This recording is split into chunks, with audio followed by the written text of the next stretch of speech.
अस्सलाम वालेकुम all of you. आज के इस ट्यूटोरियल नंबर 4 के अंदर हम जो फर्दर शीट मेटल की कमांड्स को स्टडी करेंगे उसके अंदर सबसे पहले हमने जो कमांड पढ़नी है उसका नाम है बेंड, स्केच बेंड।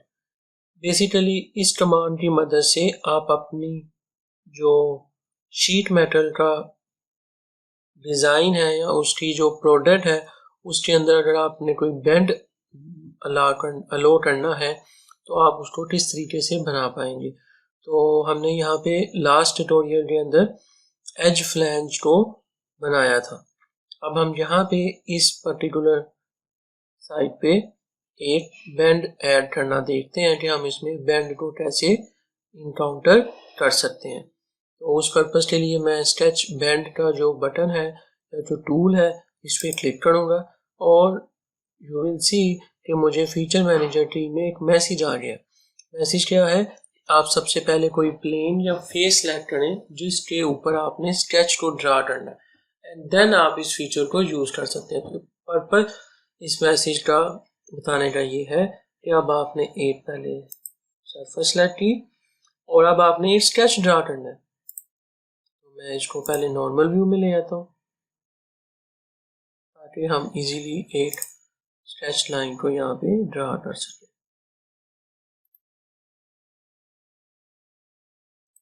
ये देखें जी, ये मैंने एक लाइन यहाँ पे ड्रा की। After that close the sketch and then you will see कि स्क्रीन के ऊपर हमें एक मैसेज मिल रहा है बेंड पैरामीटर्स का कि आपने किस साइड को फिक्स रखना है, जो मूव नहीं होगी, बेंड नहीं होगी, वो हमारे पास ये वाली साइड है। ठीक हो गया।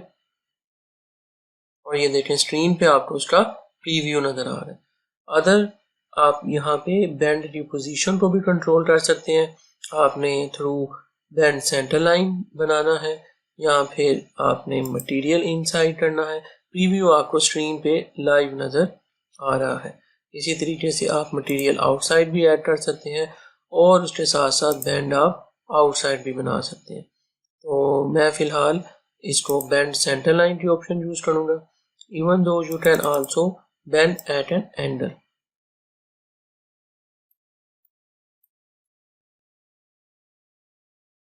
ठीक है, तो let's change it to again 90 and then you can also use bend allowance, so I'm not gonna use here and then simply click the check mark and you will see bend is added, sketch bend is added, but as I've noticed यहाँ पे मेरे इस sketch के अंदर थोड़ा सा issue आ गया है। इशू इन द सेंस कि मेरा डिस्टेंस जो है इन दो के दरमियान थोड़ा ज़्यादा है।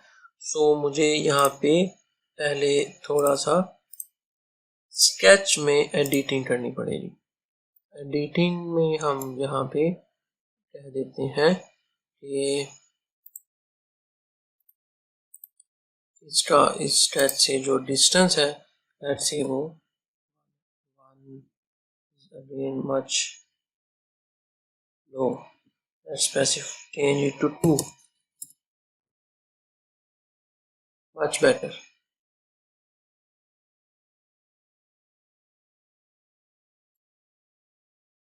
Much better result you will सी। ठीक है जी, तो एज यू नो कि ये एक डमी मॉडल है तो डेफिनेटली इसमें थोड़ा बहुत डिमेंशन का इशू हो भी सकता है, लेकिन है मेरा पर्पज़ आपको कमांड्स के बारे में बताना है कि आप उनको किस तरीके से यूज़ कर सकते हैं।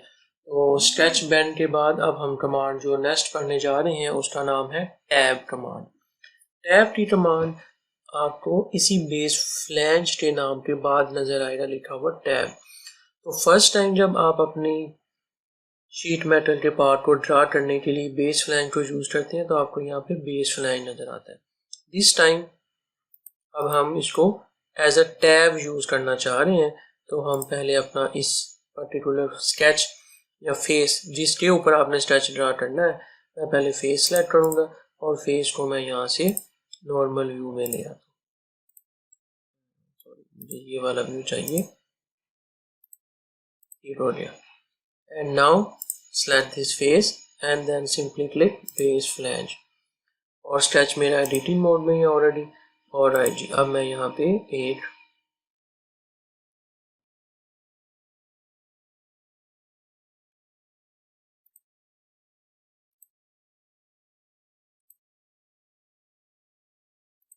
स्केच ड्रा करूँगा और यहाँ पे थोड़ा सा सर्कल ऐड कर लेते हैं, दोनों सर्कल्स को आपस में इक्वल कर देते हैं। बनाया स्पेसिफाई कर देते हैं।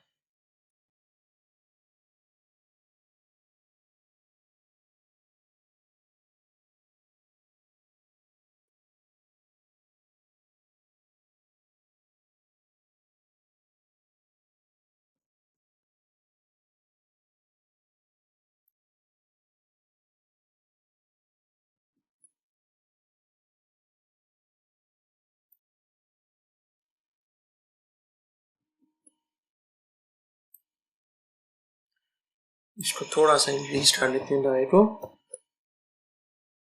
Much better. ठीक है जी, आफ्टर दैट स्केच को क्लोज करेंगे।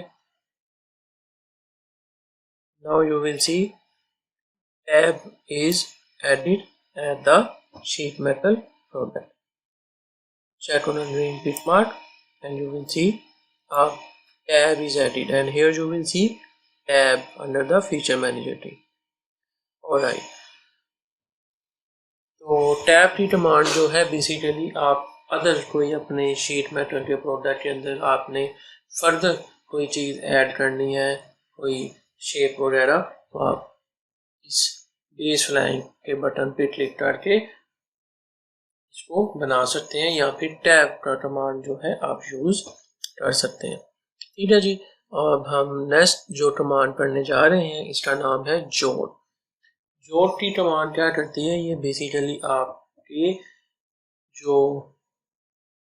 बेस है उसके अंदर एक बेंड जो है वो ऐड करेगी शीट मेटल के पार्ट के अंदर। तो इसके लिए हम इस पर क्लिक करते हैं और यहाँ पे अगेन आपको ये स्केच चाहिए। मैं यहाँ पे स्केच सेलेक्ट करूँगा, एडिट करूँगा लाइन, और यहाँ पे जी ये मैंने स्केच ऐड कर दिया। बेहतर है कि आप जब भी ये लाइन ड्रा करें, ये लाइन आपके इस ऑब्जेक्ट से बाहर हो ताकि प्रॉपर वे में आपका जोड़ बिल्ड हो सके। अब अगेन मुझे फिक्स फेस बताना है, वो मेरा ये फिक्स फेस है जो फिक्स रहेगा, और यहाँ पे देखिए यहाँ पे जोड़ ऐड हो चुका है। ठीक है जी, अब यहाँ पे आप देख सकते हैं कि मेरे पास डिफरेंट टाइप्स हैं इसकी डायमेंशन के कंट्रोलिंग के।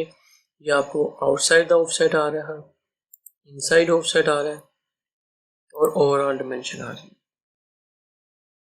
I am gonna use outside the offset और 10 मिलीमीटर के साथ ही जाऊंगा। उसी तरह से जोड़ पोजीशन भी है, सेंटर लाइन, आउटसाइड, और ये भी आपके पास आउटसाइड है, और ये मटेरियल इनसाइड है, सॉरी, और ये आपके पास है जी मटेरियल आउटसाइड। तो मैं यहाँ पे मटेरियल इनसाइड को यूज करता हूँ। इसी तरह से आप यहाँ पे भी एंगल स्पेसिफाई कर सकते हैं।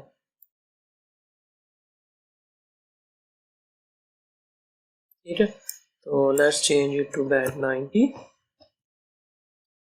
and let's change the position of job to center line. Good. And last you will also change the custom bend allowance, तो ये भी आप देख सकते हैं।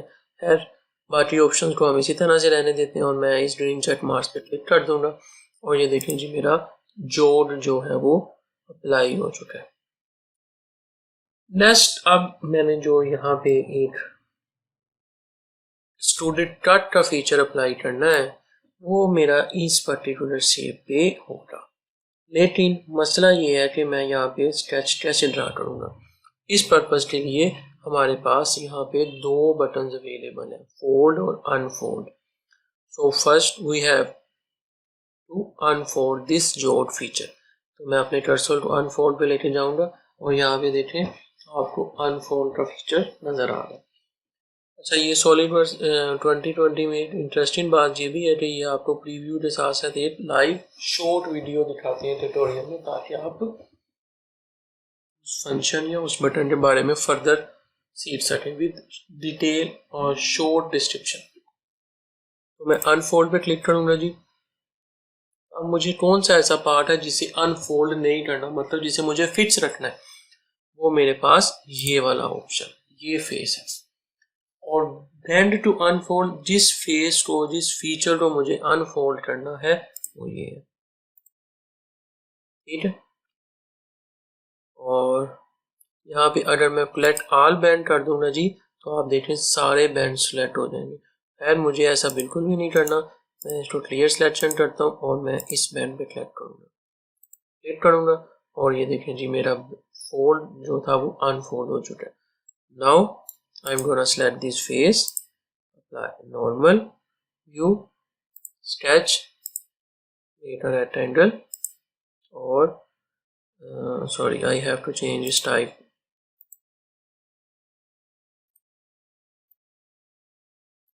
ठीक है जी, let's apply some dimension.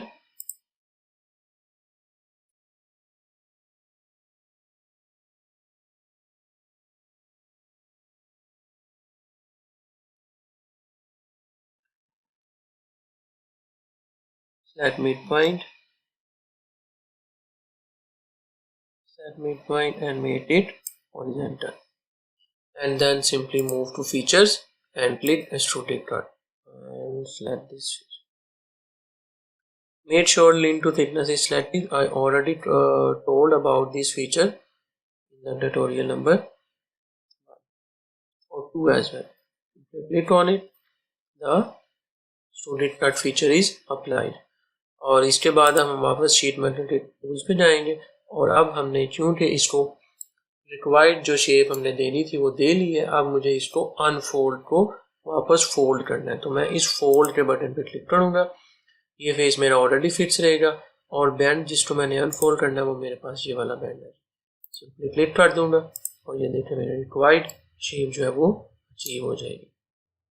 ठीक हो गया, क्लियर?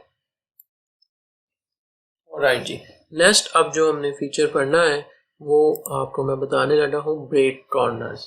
ब्रेक कॉर्नर्स मतलब कि आपके एज जो नो कि शीट मेटल की जो थिकनेस कम होती है तो शार्प एजेस होते हैं, और वो शार्प एजेस आपको लग सकते हैं ह्यूमन बॉडी को, तो उसके लिए हम उसको शैम्फर्ड करना चाहते हैं। तो हम यहाँ पे इसको क्लिक करेंगे ब्रेक कॉर्नर्स पे, और यहाँ पे अब आपने ब्रेक कॉर्नर्स की ऑप्शन को सिलेक्ट करना है, मतलब कॉर्नर एजेस और फ्लैंज फेसेस। तो ये देखें जी, मैं इस फेस पर सिलेक्ट करूंगा और ये देखें सारे कॉर्नर एजेस सिलेक्ट हो गए। इस फेस पर सिलेक्ट करूंगा, सारे सिलेक्ट हो गए। इस पे जाऊंगा,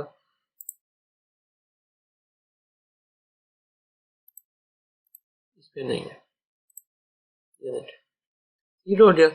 और इसी तरह से तो नहीं है, तो अब हम इनको शैम्फर्ड भी कर सकते हैं और हम इनको फिलर भी कर सकते हैं। ये देखें, तो अभी रिक्वायर्ड जो डिस्टेंस है इन एजेस का वो ज़्यादा है, तो हम इसको 1 मिलीमीटर कर देते हैं।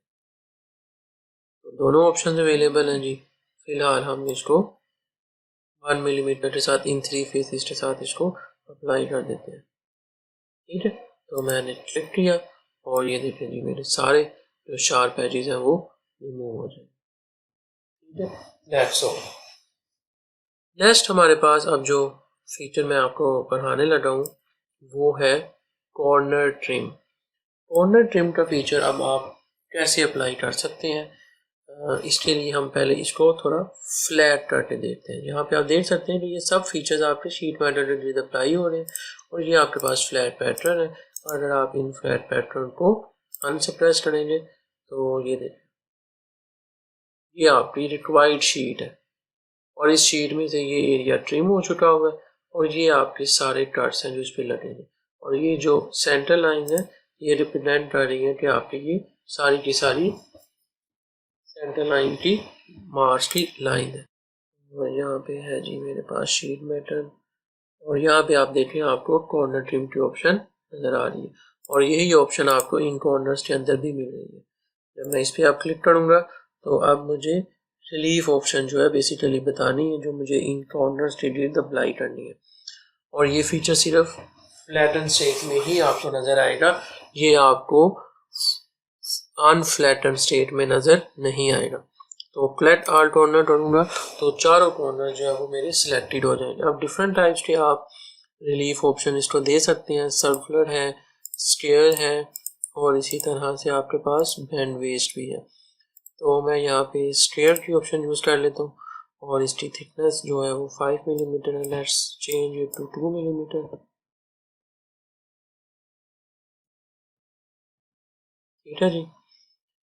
और इसी तरह से आप फर्दर जो ब्रेक कॉर्नर ऑप्शंस की ऑप्शन अवेलेबल है आप उसको भी यूज़ कर सकते हैं।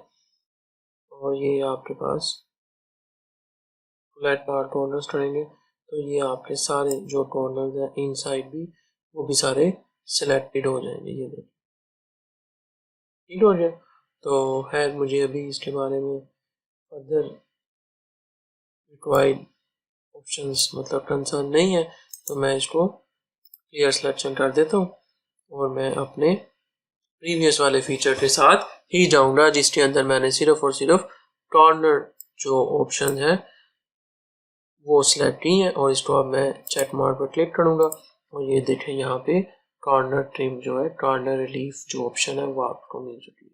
हाँ, अब जब मैं इसको फ्लैटनर को अनफ्लैट करूंगा यू विल सी यहाँ पे आपको कोई ऐसा फीचर नज़र नहीं आएगा जो भी हमने अप्लाई किया। क्यों? क्योंकि ये देखें कॉर्नर ट्रिम जो है सिर्फ और सिर्फ आपका फ्लैट पैटर्न की सूरत में ही नज़र आता है। ठीक है, तो इसके साथ ही हमारा ये वाला लेक्चर कंप्लीट हो गया जी। नेक्स्ट अगले ट्यूटोरियल के अंदर मज़ीद शीट मेटल के जो रिमेनिंग टूल्स हैं जो अभी हमने नहीं पढ़े उसके बारे में हम फर्दर डिस्कशन करेंगे।